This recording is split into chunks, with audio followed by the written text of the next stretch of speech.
अमावस्या पड़ गई और निवेदन, सोमवती अमावस्या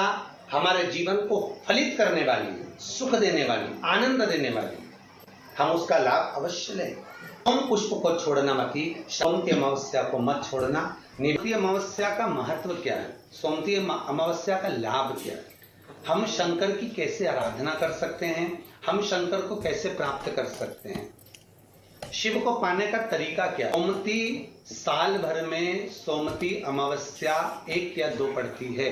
सोमवती अमावस्या के दिन पीपल के वृक्ष की फेरी जो लगाई जाती है वो खाली नहीं लगाई जाती, चाहे कच्चे सूत से लगाओ, चाहे 108 आप हल्दी की गठान रख लो, चाहे आप कमलगट्टा रख लो, चाहे आप सिंदूर की डब्बी रख लो, चाहे आप दाग चिरौंजी रख लो, पर 108 वस्तु होना जरूरी है। कलदेव में जिसमें 52,000 ब्राह्मणों का वासा होता है, जिस पीपल में सारी सिद्धियां प्राप्त होती है, जिस पीपल में स्वयं लक्ष्मी नारायण के साथ निवास करती है, जिस पीपल में स्वयं सूर्यदेव, शनि महाराज और यमराज को विराजमान करते हैं, उस पीपल में जिसमें ब्रह्मा, विष्णु, शिव सदा निवास करते हैं। सोमवती अमावस्या का फल ही यही है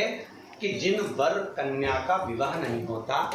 जिन लड़का लड़की का विवाह नहीं होता, जिन पति पत्नी में आपसी में टकरार चल रहा हो, अदालत तक बात पहुंच गई हो, जिस घर में शांति नहीं रह रही हो, आपस में क्लेश बड़ा मचा हो, ऐसी हो गया मन में कि अब ये तनाव बहुत बढ़ गया है, संबंध टूट जाएगा, तो निवेदन है सोमवती अमावस्या के दिन आप भी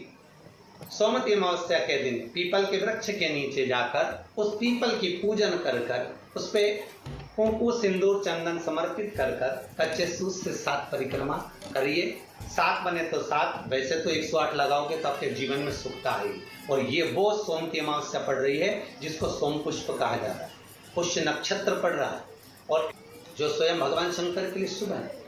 आप 108 फेरी लगाएं, चाहे दाने से लगाएं, चिरौंजी से लगाएं, जिससे भी लगाएं, पीपल की पूजन करें, जल अर्चना करें। इतना निवेदन करता हूं कि आपके घर में अशांति नहीं हो सकती, परिवार में प्रेम जरूर करें। निवेदन है जिसके घर में क्लेश बहुत मचा हुआ है,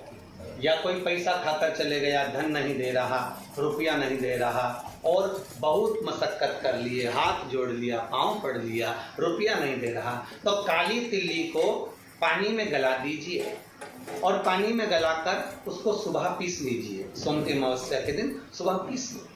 पीस कर एक कटोरी में उसमें पीला चंदन मिला लीजिए, उसको लेकर जाइए। 1 लोटे में दूध और जल लेकर जाइए, 5 बेलपत्र लेकर जाइए, शंकर के मंदिर में पहुंचिए। शंकर जी के शिवलिंग को, वो जो तिल आपने पीसी है उस तिल को आप मिक्सर में मत पीसना, हाथ से कूटिए या कोई बैलन से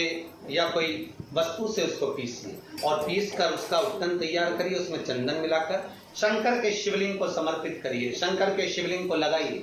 केवल शिवलिंग को ही नहीं, भगवान शंकर की संपूर्ण जलाधारी पर, जहां शंकर भगवान की बेटी अशोक सुंदरी है, कार्तिकेय जी हैं, गणेश जी हैं, उस पूरे जलाधारी में जहां पार्वती मैया भी विराजमान है, पूरी जलाधारी को समर्पित करिए।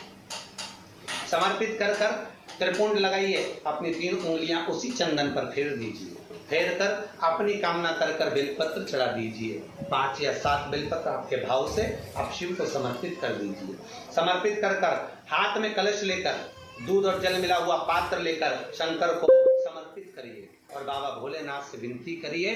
कि जिस व्यक्ति ने हमारा धन खाया है, जिस व्यक्ति ने पैसा रख लिया या कोई लेकर चले गया या कोई ऐसा काम हो गया कि वो धन आ ही नहीं रहा है, बहुत तकलीफ में है, तो बाबा से विनती करो। मुझे पूरी उम्मीद है कि सोमवती अमावस्या इस बार आप जो कर रहे हैं, अगली सोमवती अमावस्या जब आएगी, इतनी प्रसन्न चित्त में आप ये पूजन करेंगे, वापिस करेंगे